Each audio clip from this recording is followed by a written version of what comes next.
2025 meeting for the Town of Southampton Landmarks and Historic Districts Board. Present are members Stephanie Davis, William Hine, Jeff Gibbons, Tim Ganettis is absent, Jeff Gibbons, Vicky Kahn, Ed Wisnowski, Larry Jones, and Samantha Malone. So the meeting is being conducted under town New York State law providing for in-person and remote participation. Individuals may undertake remote participation by activating the Zoom links found on the Town of Southampton clerk's webpage. And the published agenda is there as well, carrying the link. View-only observation is found by activating the live link at the top of the town clerk's page. Online participation and meeting video is being moderated by CTV and tonight by Peter. For commenting on particular agenda items, please notify CTV via the chat function or raise hand so that comment can be made. Commentators will need to provide name, agency if relevant, and place of residence or business. The first official item on the agenda is the approval of the minutes of last month. They were distributed by Stephanie, and corrections were asked for and provided. And are there any further considerations to be given to the minutes? Seeing none, I move their adoption. Seconded by Vicky. All those in favor say aye. Aye. And the minutes are approved. For tonight, in a division of labor here, I'm asking Vicky Kahn to manage the discussion and agenda items that are before us on the published agenda, and I will try to handle the appropriate video reference material for those things. So Vicky, it's now your. Okay, thank you, Ed. We will be following the agenda that's on the website, but is there anybody on Zoom who would like to participate in this discussion this evening? If so, if you could let the CTV know. All right. Absent any calls there?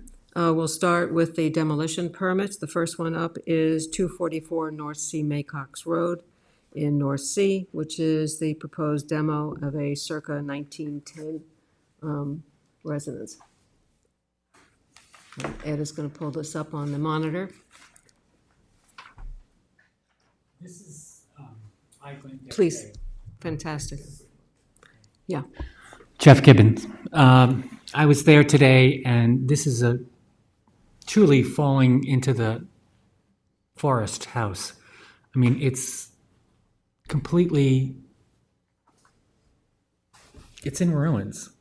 I don't think, this two-story block has no siding on it whatsoever on all three sides. Deck is full of rotted boards. If you go around, I don't know if I took those, what I sent to Ed, but the pictures are, it's just, there's all kinds of animal what do they call it? And And it's not on any of the AKRB lists, no historical references. No. And I'm assuming you're recommending a no objection? I have no objection. Does anybody have any comments or questions? No? And that would be, pardon me? It's a mess. All right, it's seen better days, let's put it that way, right? Yeah. All right, we will make a recommendation then. So Do we need to take a vote? consensus would be. Do we have a consensus of the board? Yes. Yes? No objection. No objection? Second, okay. Very good. We will prepare that. Jeff, do you want to prepare that? Yeah. Okay, that's great, thank you. Moving on to 83 Sabonic Road in Tuckahoe, proposed demo of another early 1900s building.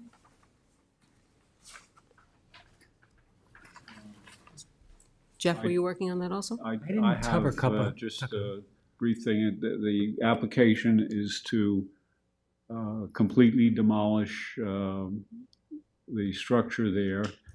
And let me just give you the images that were associated with the application. And as you can see, it's basically one that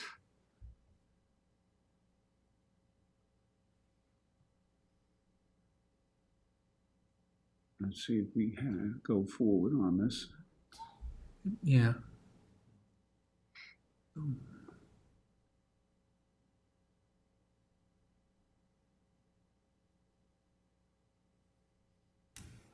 I didn't make any notes on it. It's a one-story, circa 1929 house.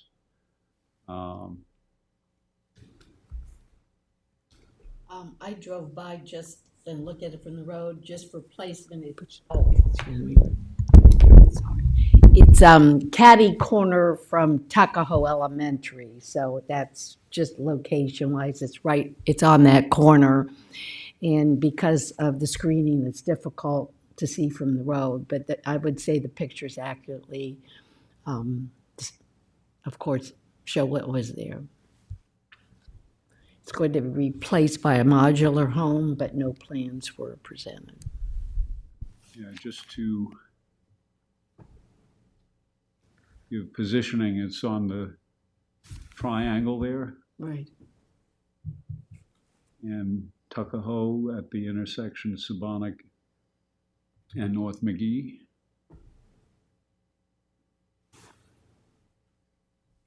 And there's the school. So my sense is that there's no historic character that's of value in that house at this point. So you're recommending a no objection also? No objection. No historical reference. Does anyone else have any comments? Anyone on the board? No. Do I have a consensus from the board to make no objection to this? Okay, thank you. And I'll file the report. Thanks, Ed. All right, still in Tuckahoe, 111 North McGee. That's another demo. 52 Scotts Landing Road? 52 Scotts Landing, yes. I'm sorry, I missed that, yes. I went there again today. I've been in this house because about 2 years ago, I had a possible client who wanted me to look at it for what they wanted. And it's been completely remodeled from the original. There is nothing left of any original fabric. And then they did a renovation. I mean, it looks nice enough from the outside, but they did a renovation, and on the one side of the front door, they have a 45-degree wall, angled wall, to make a bigger master bedroom. But with a 45-degree wall, it just doesn't work. And that whole coating around the base is some kind of, I don't know, it reminds me of a mall. Well, clearly they didn't leave anything of the original No. structure. Just out of curiosity, were these renovations permitted? They were done over 2 years ago. I think they were Well, done still 2 years ago, they needed permits to renovate. well, I Okay. didn't check, sorry. Okay, all right. All right, but again, there's no objection to this. All right, if we're all in agreement, do I have a yes from the board as to no objection? Yes. Okay. Jeff, you want to make a note Yep. on that? Thank you. Okay, then we can come back to Tuckahoe, to 111 North McGee. Another proposed demo. Where is everybody? No visitors? I drove by it and didn't get out of the car. It's just a few properties up. It's a few properties north of the one at 83 Sabonic, and it's, of course, you can see it on Ed's. It appears to be a larger lot with a house up toward the front. It's kind couple gables, cottage cabiny, AYB 1925. I saw it on the 1930 map, not AKRF. And they plan to demolish the house, I believe, but not the garage, which has an AYB of 1940. Build a modular, no plans that I saw, but So this is purely a demo application in front of us? And there's nothing historical that you were able to determine? I looked at a few of the names. Pauline Gobrowski had it. It appeared to be like a little summer cottage. With one multiple, And in addition to it, it looks like So- also. kind of made with multiple parts. Yeah. Yeah, exactly. All right. Another, no objection from the board? Are we all in consensus there? Okay. We will not object to that. Susan, are you going to write a note on that? Do you want to write a note on that? No objection? Do you want to write a note, a no objection? No objection. Okay. And the last demo that I have on our agenda is in North Sea on 19 Harris Lane. Yeah, I was there today again too. Kristen Farrell, was married to Joe Farrell, the developer, must own this house because it's her real estate that's out in the front. It's been added on to about 18 times. I don't think there's anything, I mean, look at that window on the side. You should see what's in the living room. Some kind of column that comes up and goes this way and then goes, I mean, it was like, what is that, a hanging noose? Or like, It's eclectic, right? yeah, it's eclectic. And what is this a photo of? I'm not sure. That was opening to the basement. Okay. Next to it, there's a garage. The door was just wide open. So the entire property is being demoed? Yeah. There's a screen porch that still exists in the back, but I don't think it's too old. There's a shed.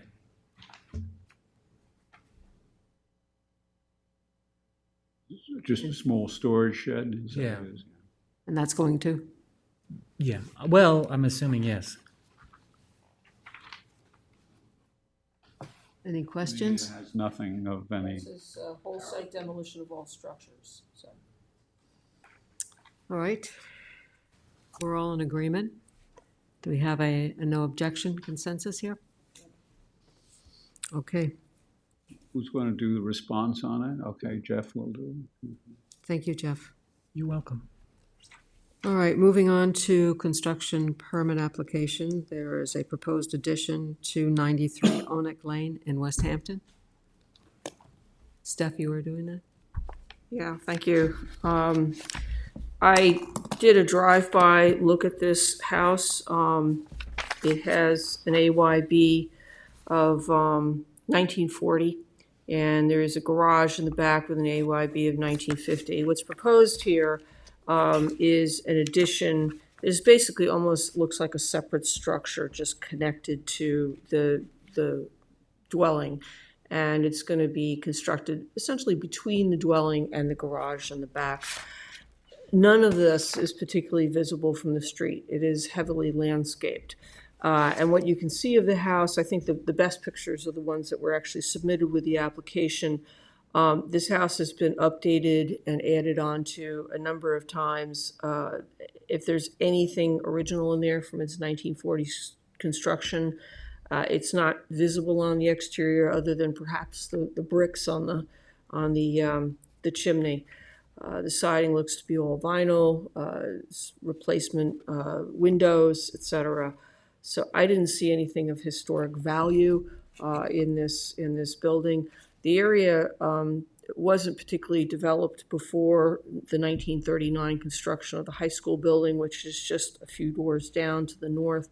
After that time, there was a lot of infill construction as people settled around the school building. So there were a couple of older houses in the neighborhood before this, but I believe that they're gone at this point in time. There are no identified historic resources in proximity to this, and this structure is not listed in the ACRF report or the West Hampton Beach Hamlet Heritage Area report. So I see no reason to object to the proposed construction. Jeff? You have a No, I was question? just going to say, you said that they want to connect the garage and the house, or no? The house and the addition are going to be connected, and they're going to occupy the space. Because it seemed like the garage was pretty far away. It's a very large addition. Yeah, It's like a railroad car between the houses. Basically a hallway. well, it's a giant hallway. I mean, it's It's a lot of big. square footage. It's like yeah. a whole new So it's structure. 2 stories. too. Yeah, it's 2 stories, and it'll be connected to the house. I think there's a survey in here that shows the, yeah, here's the proposed layout. The proposed addition is larger in footprint than the house. There's the addition, God. there's the garage, there's the house. It's the house that ate the property, the addition that ate the property. Yeah, it's, you know, it is rather large, but again, I don't think it impacts the historic value of No, because it's the neighborhood or et cetera. So I see no reason to object. Okay. Do we have the agreement from the rest of the board? All right, no objection to this proposed addition in West Hampton. And Stephanie, you're gonna, I'll do the I think you did response. actually draft a response. Moving on to Noyak, 3058 Noyak Road. We're not doing that. We're not doing this because it was really not warranted for a review. And we've so noted that. 1476 Scuttle Hole Road in Bridgehampton. Prior and proposed modifications. Okay, Brian? yeah, this is for an application that has partial work done. There was a barn conversion done, and if I can,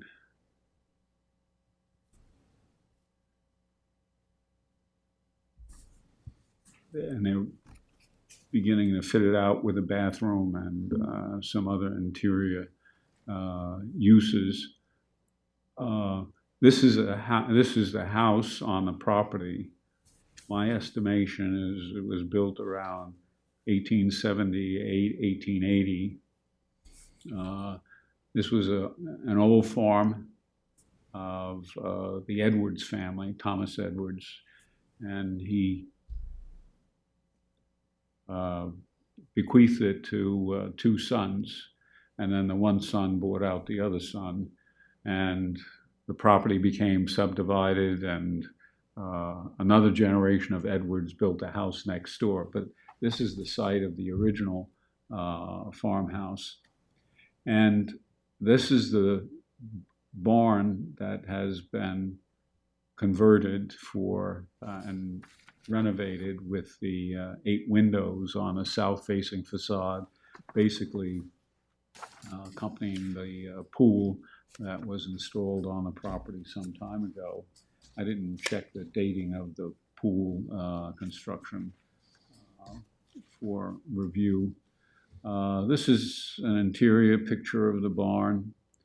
Let me see if I can just make the picture more full. Okay, and this is one part of the barn, and I think I might have had another.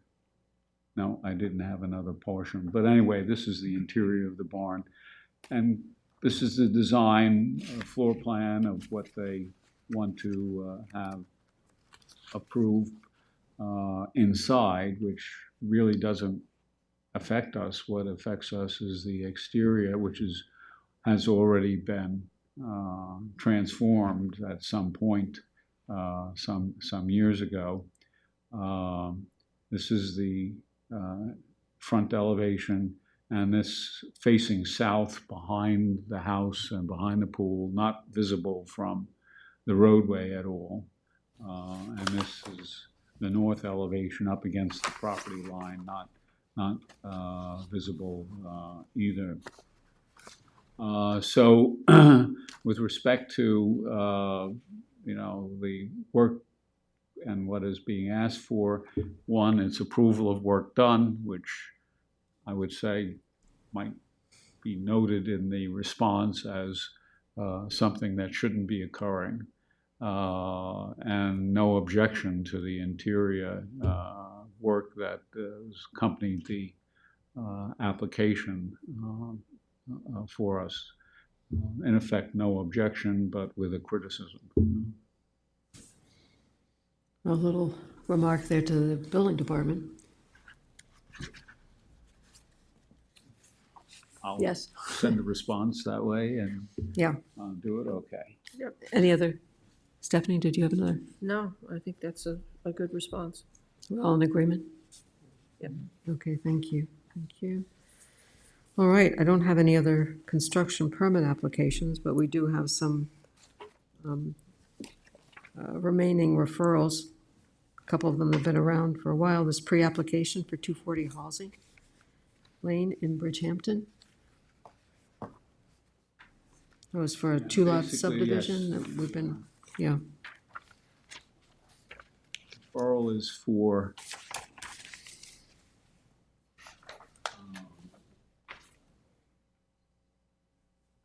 a subdivision with two houses on, which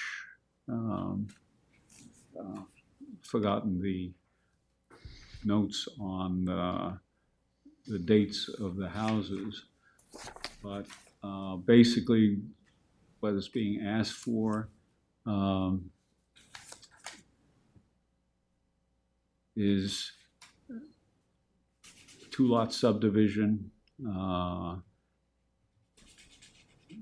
with one and two lots, and the lot line proposed is very close to a house that has meets a threshold requirement of Landmarks Board concern. So my concern was that the subdivision not be used as a rationale for demolishing the existing structures that are there. Much of this is irrelevant material. Let me try to shrink the plan document down to visual size here.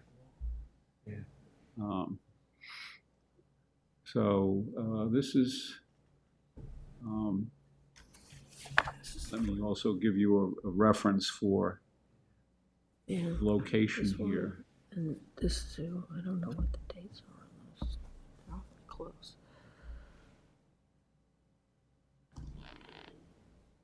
Okay. So, as you can see, this is an area which now is kind of on the edges of a lot of agricultural land that is being preserved. And this was once agricultural land, but has now been developed and utilized. And this property would, as you could see in the design, this property would separate out this residence from this residence here. What street does the access, what is that road? I don't know, Well, the straight one is Halsey. This is Halsey, Right, which runs into the village, right. Montauk Highway, eventually. And this Morgan Hill Way? is Never heard of it. Trelawney Road. It's Oh, Trelawney Road? and as you can see, it's This is private. runs off and Okay. basically ends. It's not a through street. we have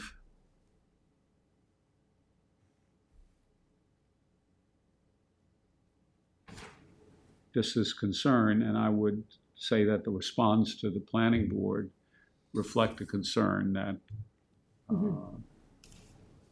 the property lines for the two lots not be drawn in such a way as to endanger the existing structures. But there's nothing in the paperwork that we've seen so far that indicates that either of those structures are going to be Right, there's impaired or sometimes demolished there's or, an indication on yeah. the site plan that, says to be demolished, but I didn't, But there was nothing on these drawings. Any other questions, comments, suggestions? Okay. Okay, I think then that will be, the board is totally behind you on that, Ed. and also just on the response, the note to be made that, any appropriate building department application for changes to the buildings Should would come have to to our be board. referred appropriately to the landmarks board. Mhm. Is that- Okay, sounds good. So I'll do the response then to. Thank you, Ed. board on that, okay. Stephanie, did you want to talk about the 40 Main Street cell tower in the church there in the village of West Hampton Beach? Yeah, this is a request from, it's an invitation to comment from a consultant for T-Mobile Northeast. What it's proposed to do is to install a telecommunications equipment in the steeple of the church, the St. Mark's Church in the village of West Hampton Beach. There is existing, as I understand, telecommunications equipment inside the steeple already, and the proposed equipment would not be visible from the exterior of the building. While this is in the village of West Hampton Beach, the incorporated village of West Hampton Beach, which is essentially out of our jurisdiction, Ed reminded me that we have the Performing Arts Center right down the street, which is a town landmark, and we have the Governor Dick's Windmill right across the street from this church, which is also an identified town designated landmark. So we need to send a response back to these folks to indicate that we've reviewed the application, recognize the historic resources in proximity, but I think the response is that the telecommunications equipment as presented in their letter should not have any visual impact on the historic resources in the neighborhood. So, Sounds good and sounds appropriate. any other comments? If not, I will respond. Any other comments? We're all good? I think that's right. Sounds good to me. All right, we have several pending landmark applications. 1040 Flanders Road, do we have an update on that?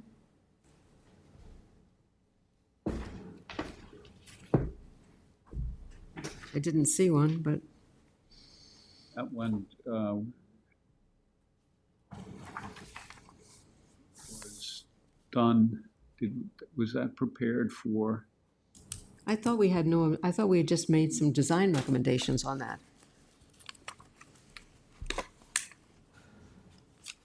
But I may be wrong on that. I thought that was and I thought we recommended a designation that was going to go to the town board. Did we send that? I'm just following up on that.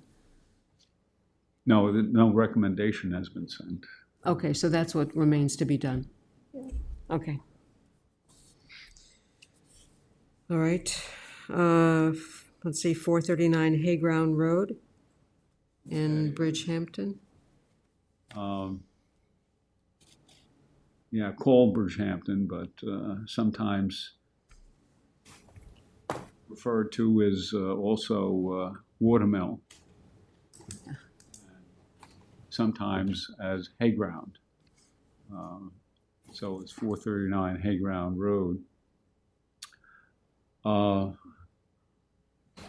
This is a house that has an AYB on it of 1760. It had been portrayed in local historical work by town historian William D. Halsey as being built in 1793. And I went to check that out.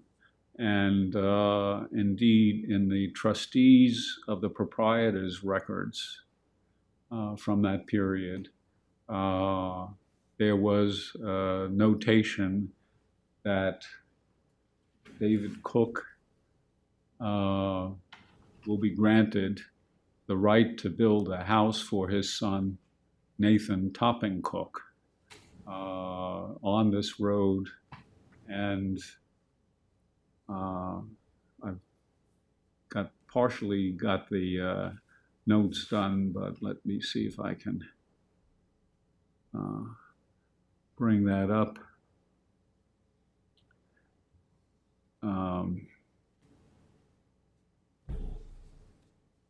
It voted and ordered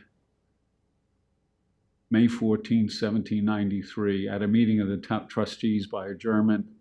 There being a majority, we proceeded as follows. House lot voted and ordered that David Cook may and shall have the liberty to set the house for his son Nathan Topping Cook, the southwest corner of the highway, about 5 or 6 foot and no more.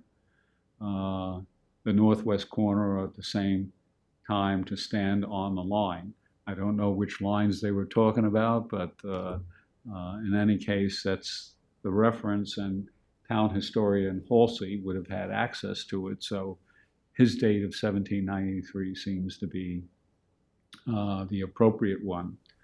I've traced the ownership through a number of people. Originally, obviously, the land would have belonged to the Cook family. The Cook family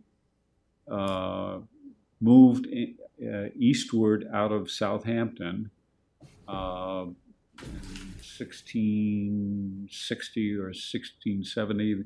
They were among the first to build and settle in Mecox and clear land for agriculture. And it was Ellis Cook was the arrival in Southampton, and his son Ellis Jr. was the one who moved to Mecox. And as the family, and Ellis Cook couldn't find a woman, he went to Connecticut to find a wife to bring her back to Southampton, among other things. And one of the stories that I came across. And so reproduced, and there are multitudes of Cooks that exist in Mecox, and eventually, as they multiplied, they moved northward into Hayground and up towards the hilly portion of the South Fork and the forested portion of the South Fork. So that about the 4th or 5th generation of Cooks were settled in Hayground. And if you remember, we had some reference here from our last meeting, which talked about a house on Cook's Lane, 393. Mm-hmm. And it was ostensibly, I think the AYB on it in the assessor's record was 1690. And as much of the inspection that I did, this was at our last meeting, and it seemed to be about 1830 or 40 that the house would have been built in its original volume and added on to later. And that house was further up Cook's Lane here, belonged to the son of Sullivan Cook, his other son, John Rogers Cook, had the house we talked about last time. So that's off the map here. But Sullivan Cook lived here. David Cook was a blacksmith, lived here, and then the house here on the corner went to his son Samuel, and then went to Samuel's son Albert Gallatin Cook as well. A house in between here belonged to Joshua Halsey Cook, who eventually went bankrupt and bought out by his brother Nathan Topping Cook eventually, who was had his house right here. The house that's the 1793 house that we're talking about. Nathan's sister, Mehitable Cook, married Colonel David Haynes, who was a fairly significant figure in the military history of the Southampton town, and their house was located there. I assume Haynes married into the property of the Cook family at this point. And the subsequent ownership of Nathan Topping Cook's house was Allinson Cook, who was something of a crusty old farmer and very civic-minded, very prohibitionist-minded, and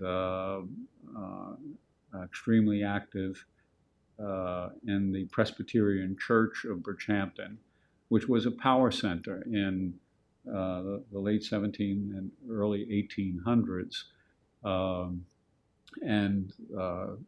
Nathan Topping Cook originally got involved with that. Then his son Allinson, who was a farmer. And in the 1880s, Allinson wrote anonymous letters to the Sag Harbor Corrector, detailing the early history of Bridgehampton and talking about the days when the soldiers would be training on the militia grounds in Bridgehampton and then going to the Bull's Head Tavern to drink. And he clearly held a very dim view of that and of a lot of other things. He was a very moralist preaching element. The articles are wonderful to read. They're rather lengthy, but they do give a picture of attitudes and period information for the curious. Allinson Cook married Halsey. The Cooks, the intermarriage among the local agricultural population in this area was kind of interesting and sometimes very tightly networked over the generations. The Cooks intermarried with the Rogers and with the Halseys and with the Howells, all very long established names and families in Southampton town. Allinson had by his first wife, Carolyn, who died about 1852 or so, and then he married Caroline Halsey's sister, Frances Halsey, and didn't have any other children by him. But the son that he had, Addison Melville Cook, was fairly important in Southampton town. He originally was a farmer, became a surveyor, and became the dominant surveying authority in the town. And he was also a nut on history and preserving history. And just as his ancestors was, he was a big wheel in the Presbyterian Church. Among the things that Addison was involved in was the establishment of the Hamptons Agricultural Society, which would put on the farming fairs of Southampton town, starting in about 1872, 73, all the way up to about 1890. He became, originally he was treasurer, and then he became president of the Agricultural Society for those displays. Let me see if I can give some other information that might be of use here. Let me just go back to some of these articles to give William D. Halsey quotes a letter from Addison Cook, the surveyor we were talking about, who died in 1924. He wrote a letter in to the New York Herald, and I tried looking for it, but I couldn't find it. But I only have Halsey's. But he talks about knowing Captain Sylvanus Halsey, who served in the war under General Washington, and became head of the local militia company. So when he was 4 years old, he played with him. So he talked about attending the funeral and about the aftermath of Halsey's Revolutionary War service in terms of pensions and so on. But in any case, that gives you a sense of what his historical consciousness was, to be able to report that, knowing a Revolutionary War soldier in probably the year 1922-23, when that letter would have been written. Here's the death notice, late of Bridgehampton, Addison Cook. William D. Stutes was his son-in-law. He was a dry goods salesman for the Marshall Field Company in Brooklyn. His wife, Carolyn Halsey Cook Stutes, received the inheritance of the property when he died. And among other things quoted in the Brooklyn Daily Times about the estate is a lot of the historical items that were passed on through the family, a hall clock and silverware that came from Mr. Cook's great-grandmother on her wedding day, April 19th, 1773. So we're talking about something that's 150 years before. And the daughter is also given the old homestead called Bonnie House or Bonnyhame, and that is referenced in the application for the landmark by the applicant himself. That's the same thing. Addison Cook's records and surveys of all of his work were brought up by Wallace Halsey, who was also of Bridgehampton and a famous surveyor in the affairs of Southampton town. This indicates that for a number of years, Mr. Cook was considered an authority on the subjects that were valuable to historians in preparing the records of Southampton and East Hampton town as well. One of Cook's surveying projects was to do the survey for Arthur Benson's Montauk project. And that was a big development that was being laid. Notes and records. When Carolyn Stutes died in 1947, still basically in possession of the house, left a lot of property to the relatives, and the old homestead known as Bonnyhame, together with its furnishings, were bequeathed. And eventually, the property was bought by non-relatives from at 1947, first non-Cook elements. Uh, Mr. and Mrs. Arthur Wise. Arthur Wise was a fairly important sales manager for automotive dealers at the time, and the time he died, he was associated with the Studebaker Company in New York, where the businesses were located. The ownership of the Wise became compromised when Mrs. Wise was killed in an automobile accident on Montauk Highway while returning to her home on Hayground Road. She, her daughter, two daughters, and a grandchild were in a car. She and one of the daughters was killed and hit a pole on Montauk Highway. The relatives of the Wises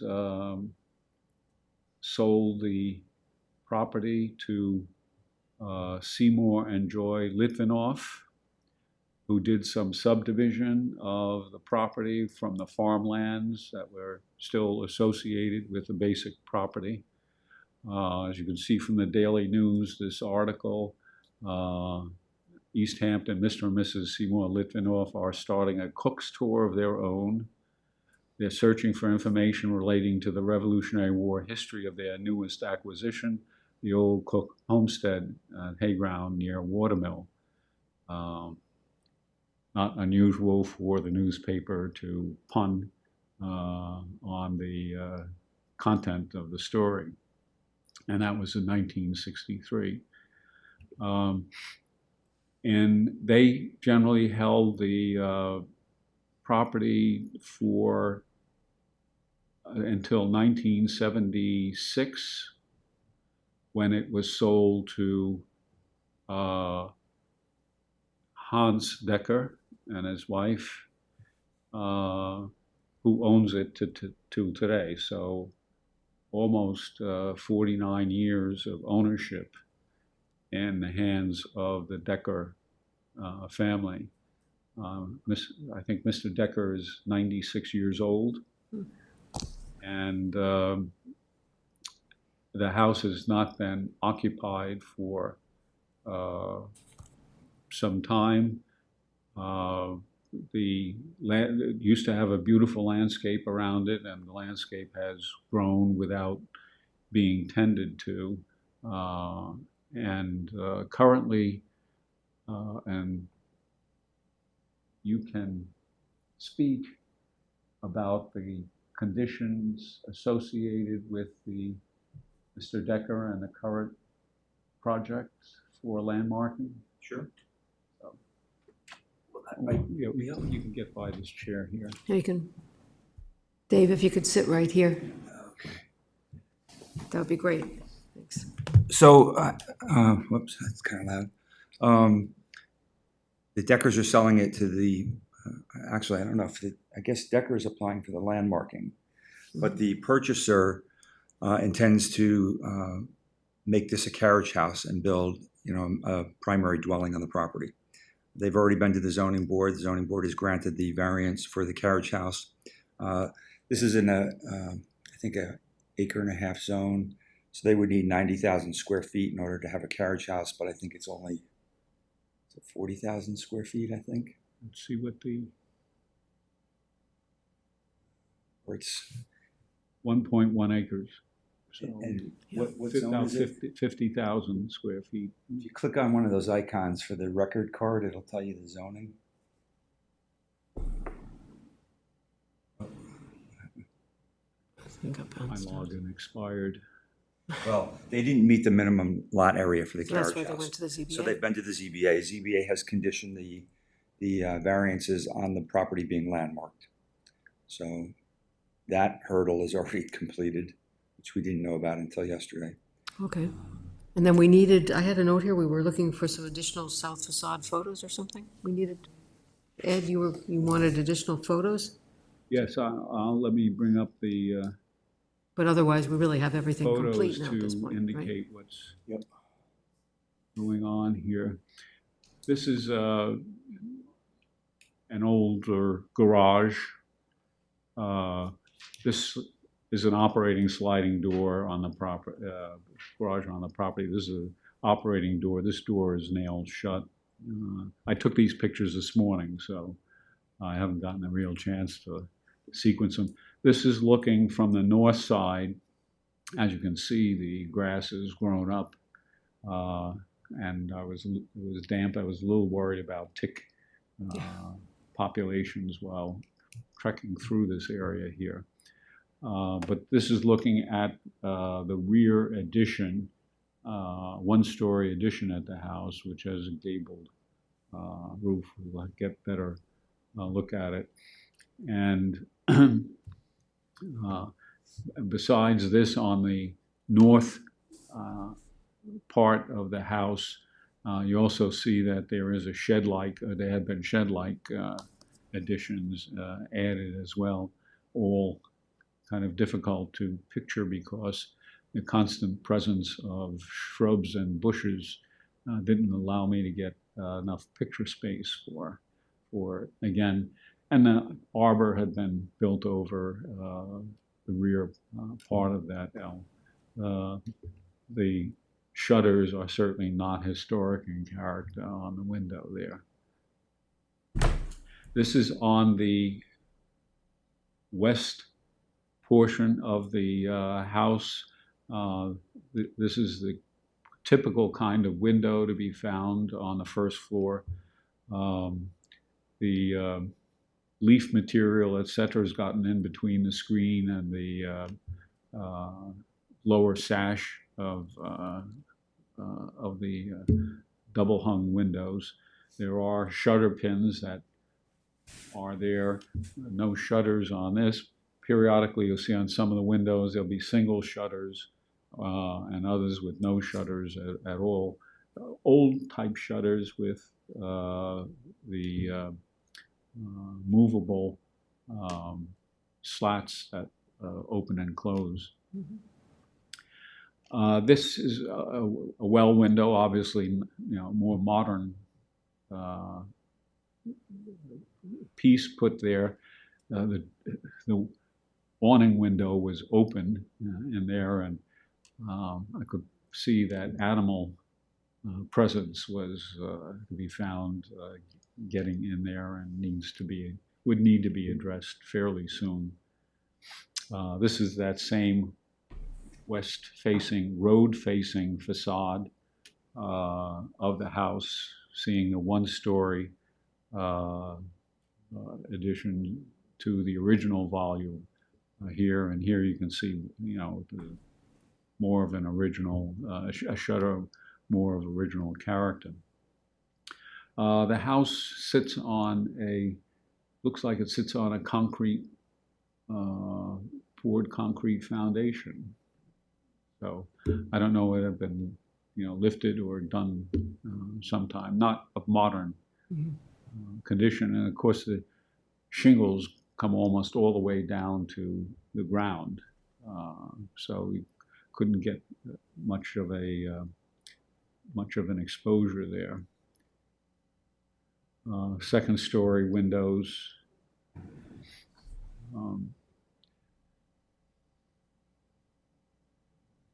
Another window well.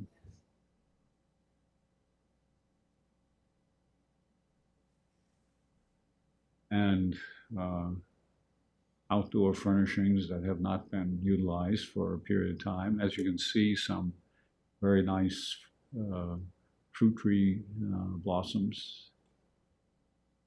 The front door, first there's a covered entryway on the south facade, and clearly these posts are late 18th or late 19th or early 20th century styles. The door,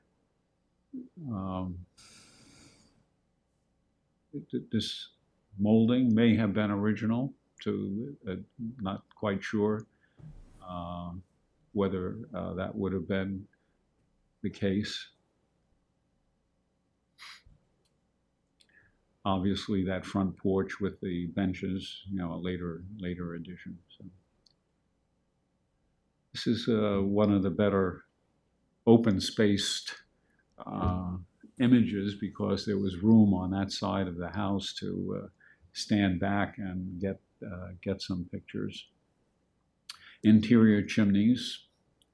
You can see 8/8 window here, 6/6 window here, indicating some change. But obviously the change, major change here is the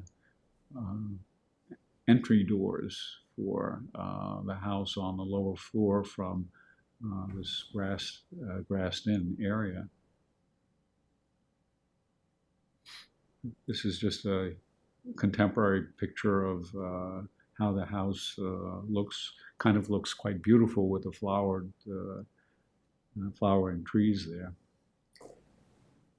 And on the third level, or the attic level, what was the layout of those two windows? Were those 6/6s? I can't really see that. These are, 6/6 at the end. Bottom one's 9/9. The lower. Yeah. Yeah, 6/6.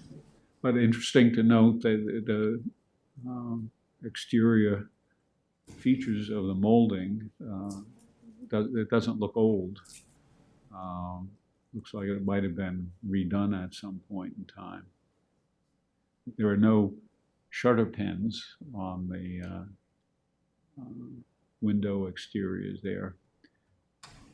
Is that the exposure of those shingles, is that 12 or 13 inches? Is it a big exposure? It's a fairly big exposure. I don't know if it's 12 or 13, but it was more than I think the usual contemporary exposure. And generally, the shingles seem to be, for the most part, still in fairly good wear and good weather for a while. As you can see, the window boxes are somehow got grass seed in them.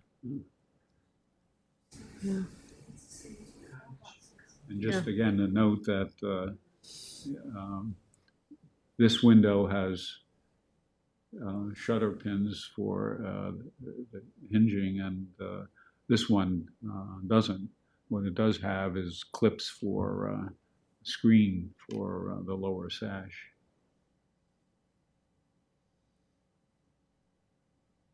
It's sort of interesting how those 8/8 windows occur on two levels of I guess at the far right, and they don't occur up on the front where that bay is, or where that above it, where that's. Well, the others may have been replacement windows at some point. What? May have been replacement windows at some point. Given the age of the house, I mean. And here you can see from the east side of the one-story addition on a rather large chimney for a small volume, but in any case, Was that a kitchen in there? In the addition there? That would it justify may a be, large fireplace? We We couldn't get inside, couldn't yeah. get inside. There are some interior pictures I'll show in a moment that came from the better days of the house that might give an indication. But clearly you can see this is some after effect for the original volume. Just pictures of the concrete at the lower end of the base of the shingling. An open window. This is a swing window that kind of was surprised to see, but and the patterning of the windows also indicates some over the years renovations that were involved. And that's the small one-story element for the house.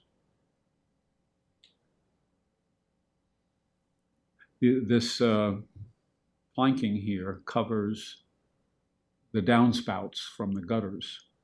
They were wrapped in wood planking to kind of mute the effect, I guess, of the metal, or maybe it's plastic coming down, I don't know, but I thought that was somebody's nice attention to detail. This looks like anti-animal intrusion strategy.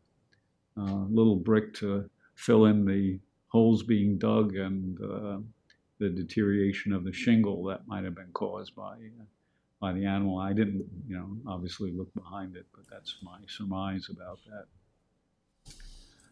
that. More of the foundation element there.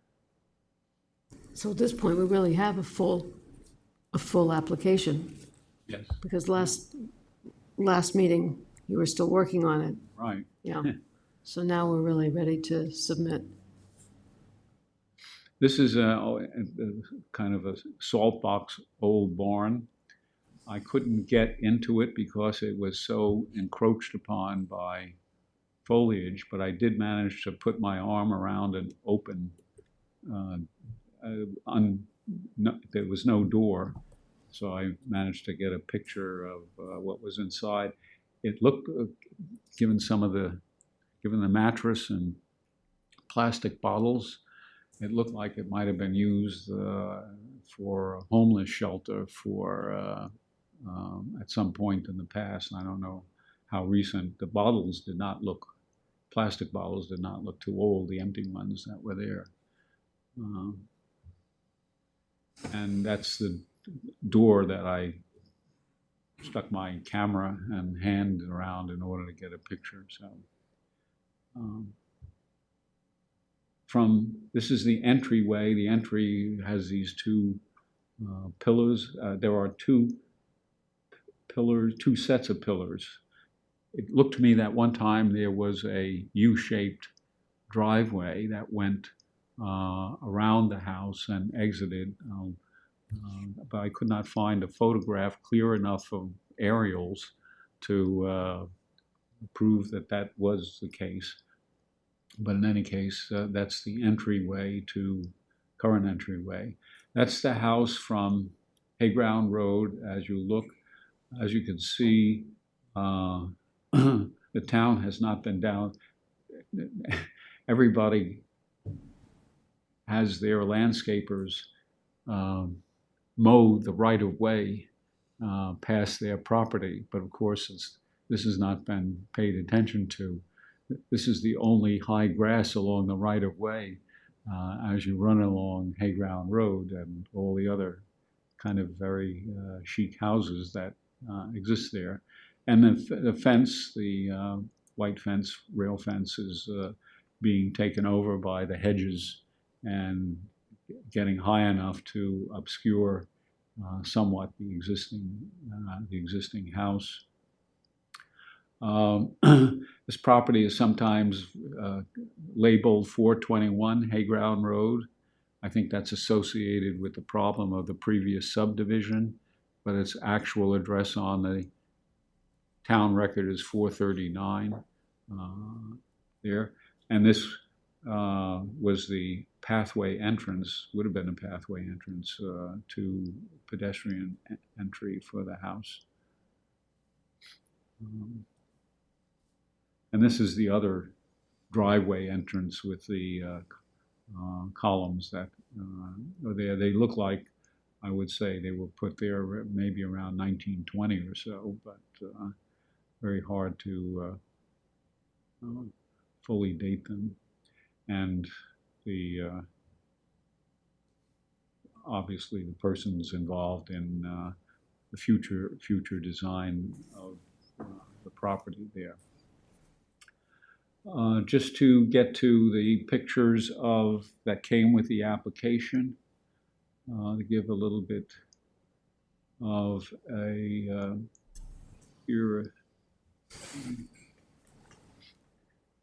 This is the interior of the house, wood beams. I don't know when these were taken, but these were sent along by the applicant at the time they were asked for.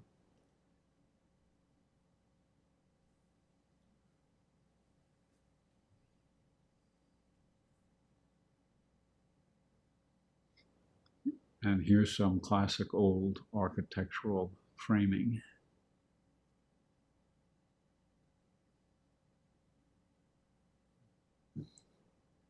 This probably would be facing the west side towards Hayground Road out this window here. Looks like it's kind of interesting for an old house that you would have a room this big as an original configuration. Seems to me that the rooms would at some point been much smaller in size, and that this is a modern feel for the space there. That is the picture that came with the application, clearly showing mowed grass and the landscape in much better shape than it was when I was there today. So those are the pictures. One of the things that is involved here is the question of who was Nathan Topping Cook, for whom the house was built. It turns out that he originally started apprenticed as a woodworker and made wagon shafts and other local artifacts for use. And then he was a furniture maker. And his account book of his business, which involves doing a lot of things, is in the Winterthur Museum in Delaware. I don't know if you're familiar with the Winterthur Museum. Yeah. Stephanie, do you know about it? Years ago. So, but it's a museum that has its focus on the decorative arts in America.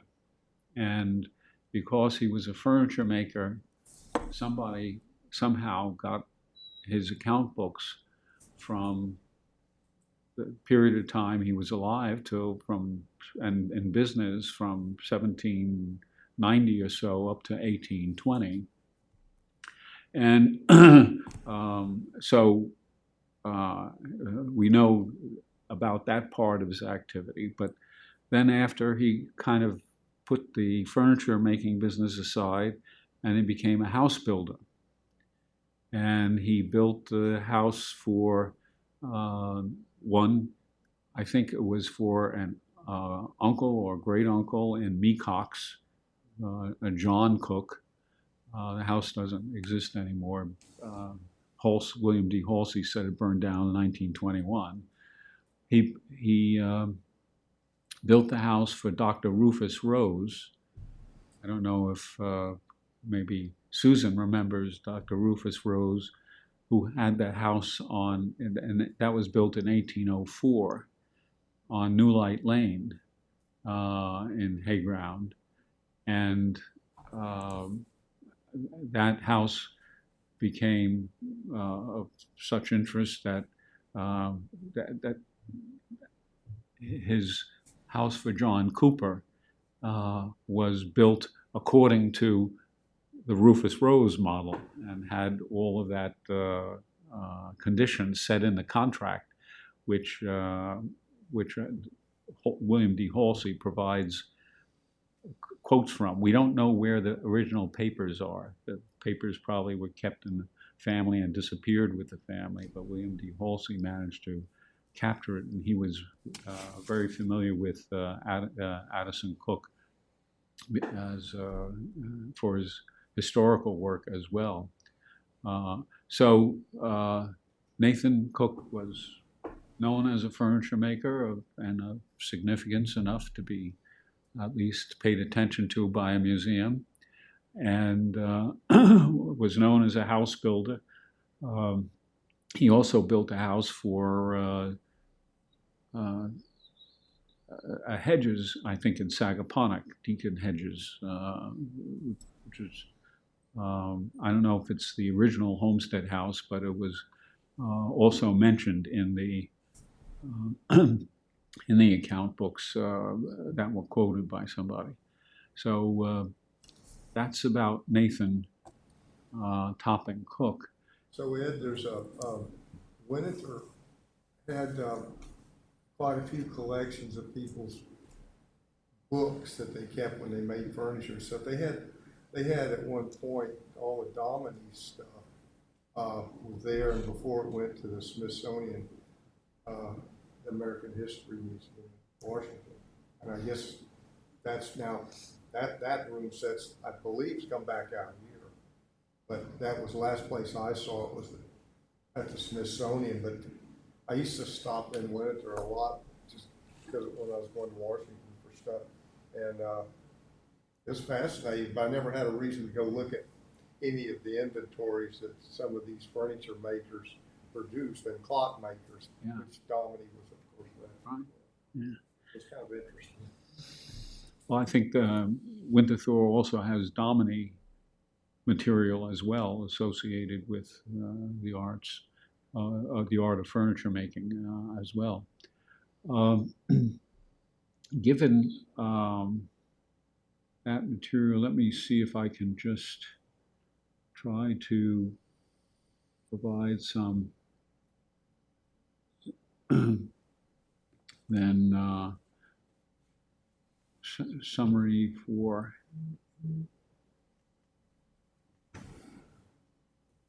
this, and if you are willing to adopt any recommendations for this. Where is that report I made?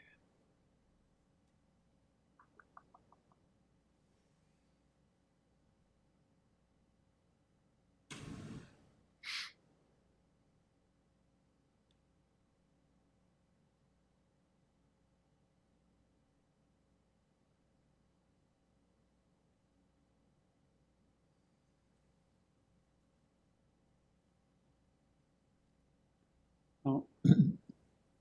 Well, I had started to try to put together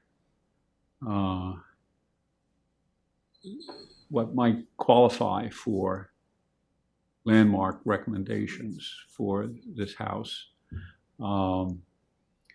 And my assessment was that, the first one asked, does it possess special character or historic or aesthetic interest of value as part of the cultural, political, economic, or social history of the locality, region, state, or nation? And my assessment is yes. I would find that as my recommendation about this. And if the board is agree, I think we should have, is there a consensus about that being an appropriate description? All in agreement? Yes? Yes. Okay. Okay, and with respect to, is it identified with historic personages or is the site of a historic event in a town, state, or nation? I would say that it is identified with historic personages of the town. Both Nathan Topping Cook as the furniture maker, house builder, and also of Addison Cook, the surveyor, who was also involved in civic affairs. I'd say, I didn't mention a whole bunch of other things, but he was an elder of the Long Island Presbytery. He was involved in the committee for the 250th anniversary of, quote, Bridgehampton, and was involved with the erection of the monument on Montauk Highway and Ocean Road.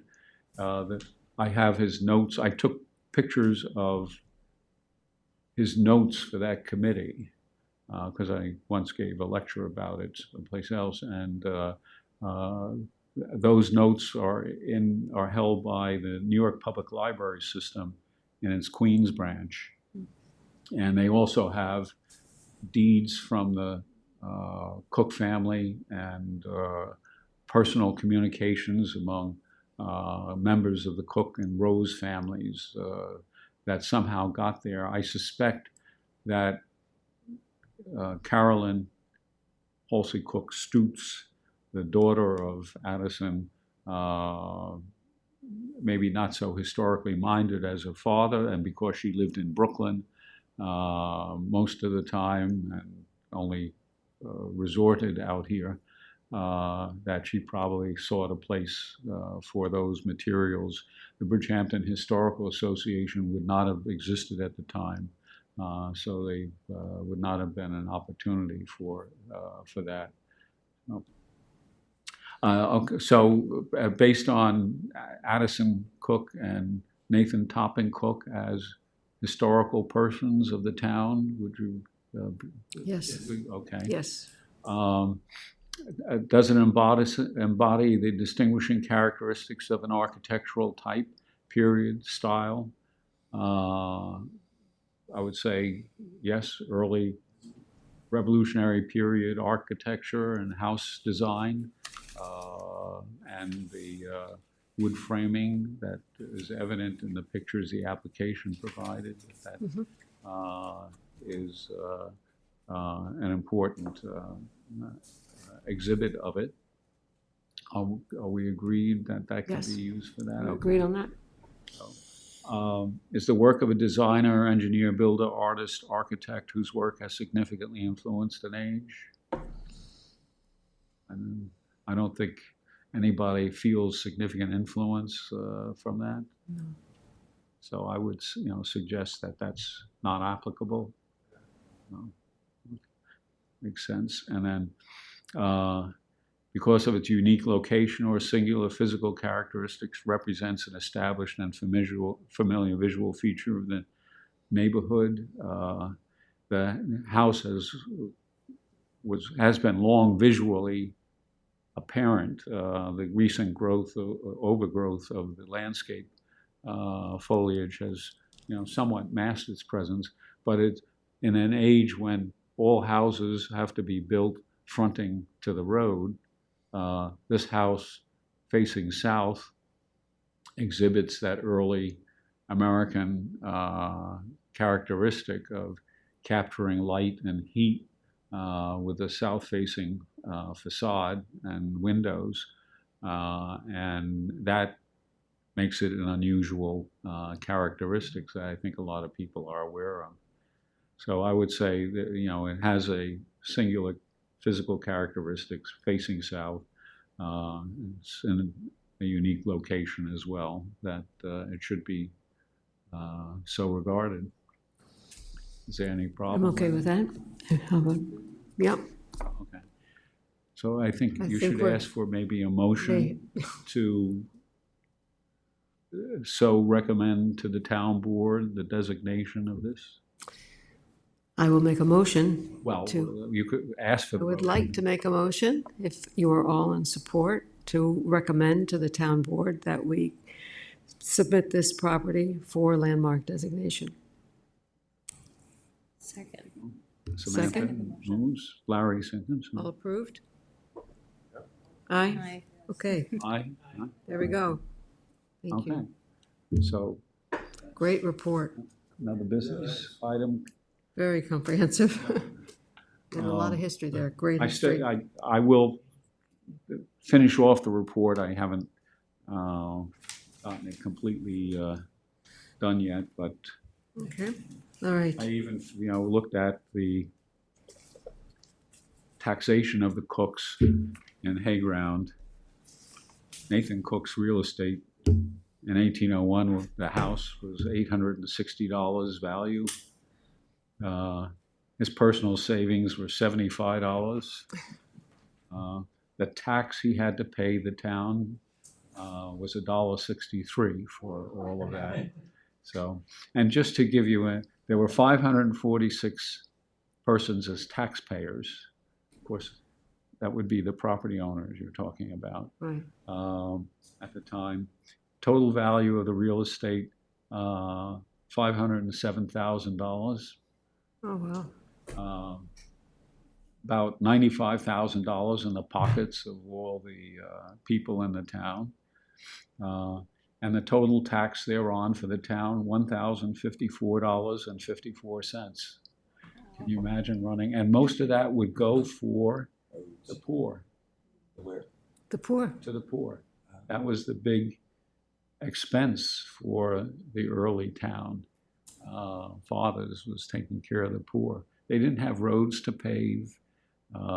They did have to pay people to round up the wild cattle or cattle that escaped from somebody else's pasture, things like that. But there wasn't a whole lot to be working about.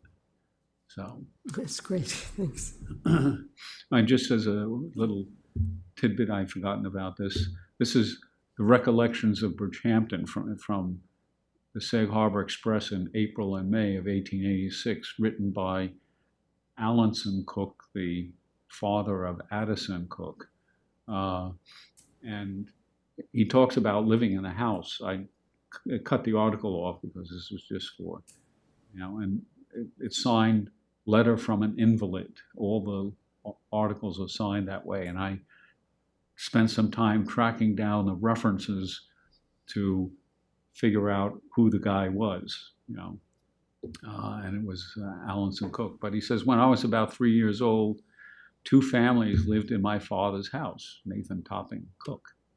One of them consisted of father, mother, and daughter. The daughter, MCH, might be a Howell or might be a Halsey, I'm not sure. But MCH was my first playmate whom I can remember. And the article goes on with some other descriptions there. But I just thought it was interesting that 2 families would be living in what would be a relatively small house like that.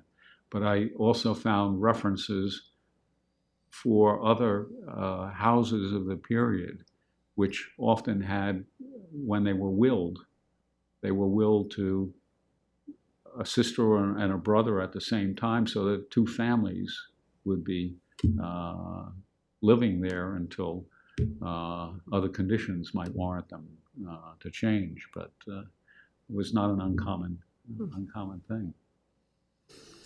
So Right. I would say also Addison Cook, appointed by the Board of Supervisors of Suffolk County, Shellfish Commissioner. He was trustee of the Hampton Library, which was the most important library east of Brooklyn for well onto 50 years, and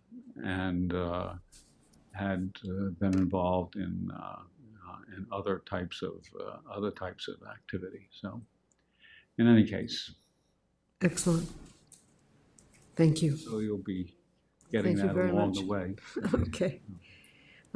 We need to follow up also, Dave, on 292 Majors Path, North Sea. You had requested a status update from Jackie Fenlon. Well, we've recommended it. We just need to have a report to go with the recommendation, and that's something Awesome. that's also on my agenda. CPF Yeah, so- is still looking at the, I think The they've easement? commissioned an appraisal. Well, they Okay. met this week to decide whether to send it out for an appraisal. I haven't heard Ah. yet what that decision was. Okay, but they met this week, okay. All right. A 65 Old Riverhead been approved? Still a Still, pending? report to be done and completed. It's but the acquisition of the property is taking place, so it's not a time-sensitive right, right, event. right, exactly. The Stony Brook Southampton Windmill. I think that's still under discussion. 11 Walnut Avenue, East Quogue. It's another easement offer. Yeah, there's an easement offer been made, it's under consideration. Still, Yeah, and CPF has got through the insurance. I'm sorry, check your mic. I'm sorry. Yeah, the easement offer is, as I understand, has been made. It's under consideration by the property owner. And the town has resolved the insurance issues that plagued a couple of these easement offers. that's great. I think we're in the same situation for 149 South Country Road too? Same thing, right?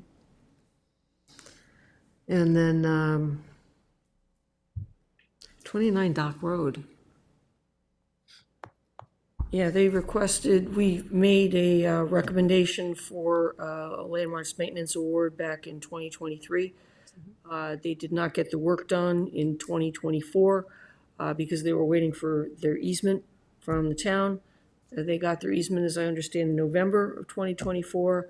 And they requested that we extend their landmarks maintenance board award for another year so they could get the project done.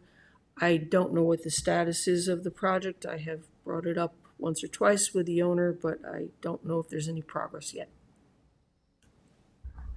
Okay. Sorry, Jeff?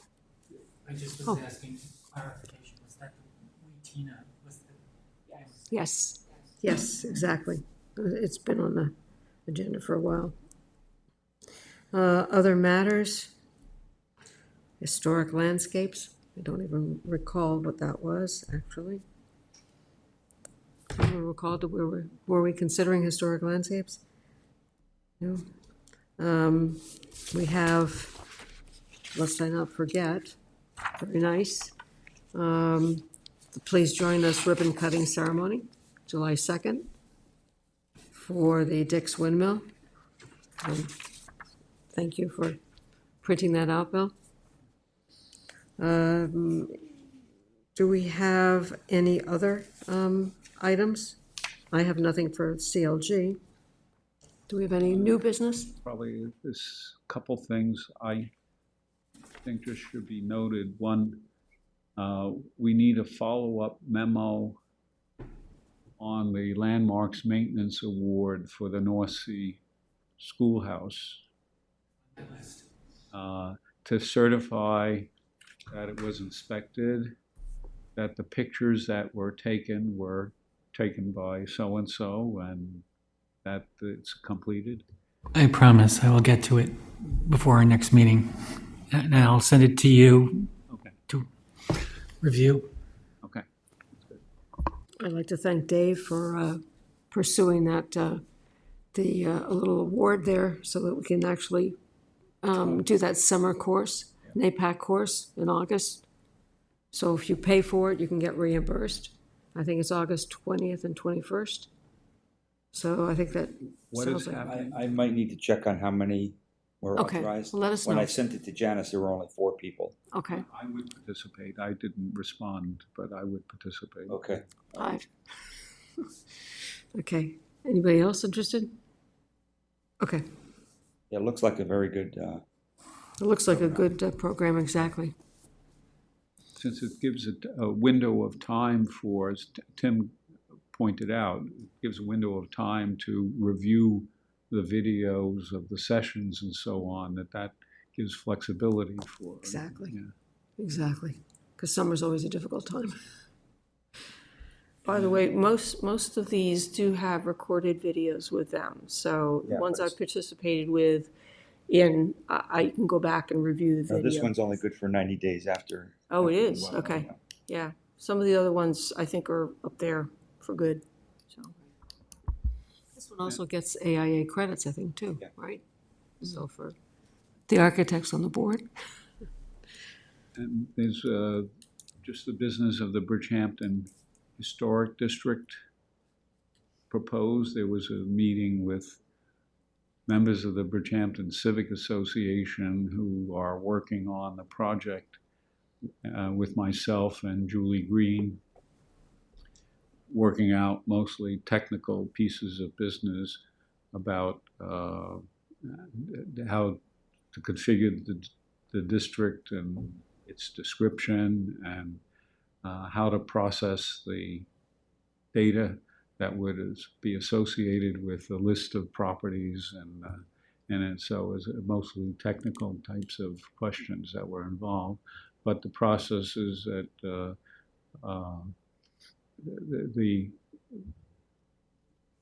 and I don't think the Bridgehampton Civic Association is really always aware of this, but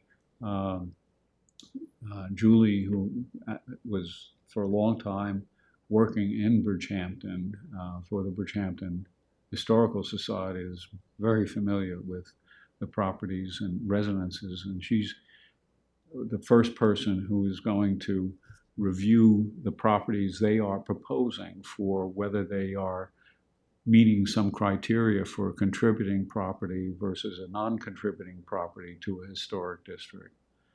And then I will take a look at it as a second kind of layer of authority behind it, and tweak whatever needs to be tweaked. And then potentially a third person, a professional person, may also be asked to do that review of an evaluation in terms of how these houses should be classified and looked at in the historic district. So it will take some time yet to bring that forward, but it is in process. And since it's a first time for kind of the lay folk to get involved, it requires a little kind of training and maneuvering to try and get the thinking in the right fashion for making this go forward. But it is on the agenda. Originally the list was of about 400 properties for Bridgehampton, but I think that will be narrowed down in the review process that takes place. Okay. It would be exciting to get a residential district established. Yeah. All right. Do we have any other business? Well, I think then we can call the meeting closed for this evening, and our next meeting is July 15th. Right. Thank you. Meeting is adjourned. Meeting is adjourned. That's what's neat.